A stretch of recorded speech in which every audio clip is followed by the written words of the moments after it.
Hello dear students, today we are going to see exclamatory sentences into assertive sentences. चला तर विद्यार्थी मित्रांनो, आज आपण जे काही एक्सक्लेमेटरी सेंटेन्स असते त्या एक्सक्लेमेटरी सेंटेन्सचा बदल विधानार्थी वाक्यामध्ये कशा प्रकारे होतो याविषयी बघूया. Exclamatory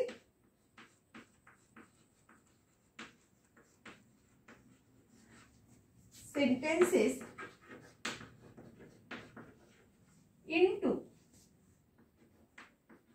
into assertive sentences.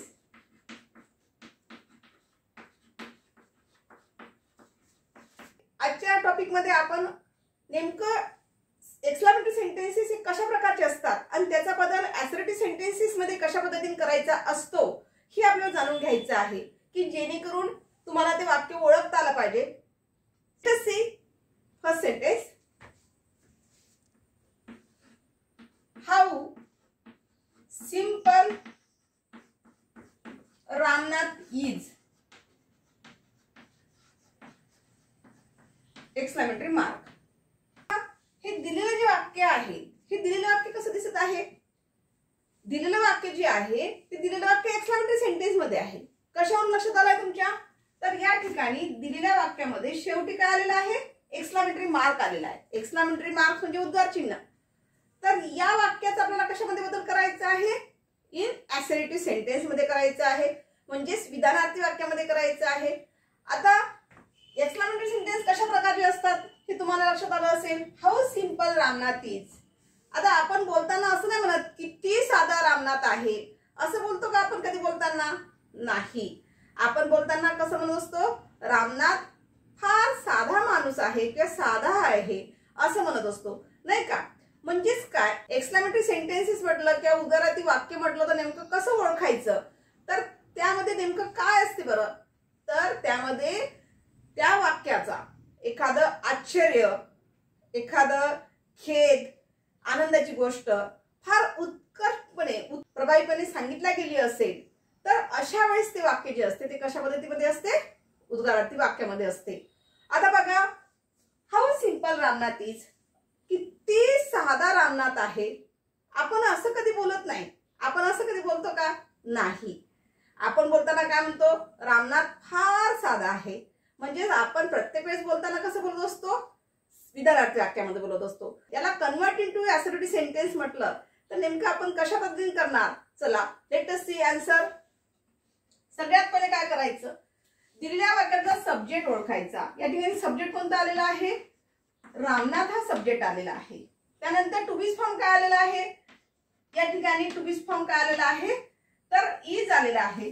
तर सगळ्यात पहिले असर्टिव्ह सेंटेन्स तयार करत असेल तर त्यावेळेस काय करायचं आहे, सुरुवातीला आपल्याला सब्जेक्ट घ्यावं लागेल रामनाथ, त्यानंतर टू बी फॉर्म घ्या इज, घेतला आपण. त्यानंतर इथे काय आलेलं आहे, सुरुवातीला हाऊ आलेला आहे.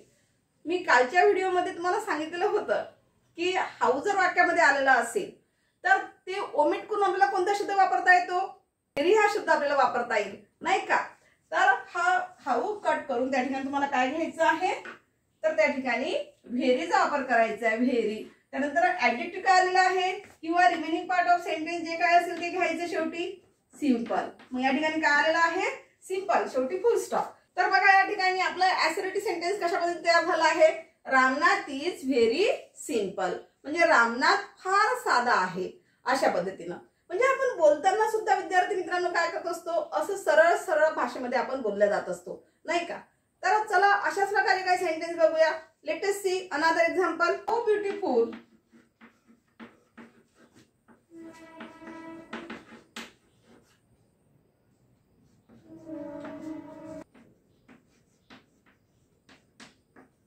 The garden is. बघा सेंटेन्स कसं दिलेलं आहे, how beautiful the garden is. Second sentence मध्ये आपण काय घेतलेलं आहे, how beautiful the garden is. म्हणजे दिलेलं वाक्य कसं दिसत आहे, एक्सक्लेमेटरी सेंटेन्स दिसत आहे, बरोबर. आता आपल्याला कन्वर्ट इनटू असर्टिव्ह सेंटेन्स मध्ये करायचं आहे, नाही का. तर याचा अर्थ बघा काय झाला, how beautiful the garden is. किती सुंदर बगीचा आहे, किती सुंदर बगीचा आहे. म्हणजे एखादी गोष्ट काय केलेली आहे अशी ठाम सांगितलेली आहे की किती सुंदर बगीचा बगीचे आहे एक्सप्रेस केलेलं आहे. किती सुंदर बगीचे आहे. म्हणजे हे जे वाक्य आहे कसं झालेलं आहे, अतिशय इम्प्रेशन प्रभावीपणे सांगण्यासाठी वापरलं गेलेलं आहे. आता यालाच आपल्याला बोलताना आपण कशा पद्धतीने म्हणणार, तर यालाच आपण ऍसर्टिव्ह सेंटेन्स मध्ये करत असेल तर कशा पद्धतीने बनणार, आपण कशा पद्धतीने सांगणार किंवा बोलणार. बगीचा फार सुंदर आहे या पद्धतीने आपण सांगणार, नाही का. म्हणजेच बघा, आपल्याला जर ऍसर्टिव्ह सेंटेन्स तयार करायचं असेल तर सगळ्यात पहिले काय घ्यावं लागेल, सब्जेक्ट घ्यावं लागेल. या ठिकाणी सब्जेक्ट कोणता आलेला आहे, द गार्डन. The garden. त्यानंतर टू बीज फॉर्म कोणता आलेला आहे, इज. हे टू बीज फॉर्म इकडे घेऊन घेतला आपण. आता इथे पुन्हा हाऊ आलेला आहे. हाऊला का ओमिट करायचं आहे आणि हाऊ कट करून काय घ्यायचं, तुम्हाला व्हेरी वापरायचं आहे. व्हेरी वापरणं गरजेचं आहे. आणि त्यानंतर रिमेनिंग पार्ट ऑफ सेंटेन्स किंवा ऍडजेक्टिव्ह असेल तर ते ऍडजेक्टिव्ह सगळ्यात शेवटी घ्यायचं. तर चला या ठिकाणी बघा कसं झालं आपलं sentence. The garden is very beautiful. बगीचा फार सुंदर आहे, नाही का. म्हणजे याला काय म्हणायचं, ऍसर्टिव्ह सेंटेन्स. आलं लक्षात की बाबा एक्सक्लेमेटरी सेंटेन्स वाक्य कशा पद्धतीने असते आणि ऍसर्टिव्ह सेंटेन्स मध्ये आपण कशा पद्धतीने बोलल्या जात असते, म्हणजे याविषयी फरक तुमच्या लक्षात येत असेल. नाउ अनदर एक्झाम्पल कडे वळूया. What a great leader he was. बघा आता यामध्ये तुम्हाला काय फरक जाणवत आहे. सुरुवातीला जे आपण दोन सेंटेन्स बघितली होती त्या दोन्ही सेंटेन्सच्या सुरुवातीला काय आलेलं होतं, हाऊ आलेलं होतं. आणि इथे काय आलेलं आहे, आता व्हॉटनी सुरुवात झालेली आहे. तर बघा इथे काय झालेलं आहे, what a great leader he was. म्हणजे वाक्याच्या सुरुवातीला इथे काय आलेलं आहे, व्हॉट आला. आता व्हॉट जर आलं असेल तर कशा पद्धतीने घ्यायचं हे जाणून घेऊया. सगळ्यात पहिले काय करायचं, सब्जेक्टला घ्यायचं. सब्जेक्ट कोणता आलेला आहे ऍसर्टिव्ह करत असताना, ही हा सब्जेक्ट आलेला आहे घेतला आपण. त्यानंतर टू बीज फॉर्म कोणता आलेला आहे, वॉज. मग या ठिकाणी आपल्याला व्हॉटला घेता येणार नाही, व्हॉट ओमिट करायचं आहे.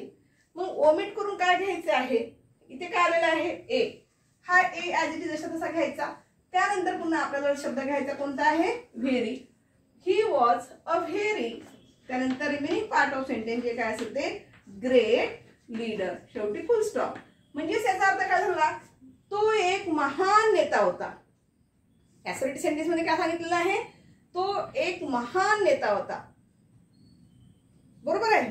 म्हणजे हेच वाक्य आपण एक्सक्लेमेटरी मध्ये घेताना कसं बोललो होतो, what a great leader he was.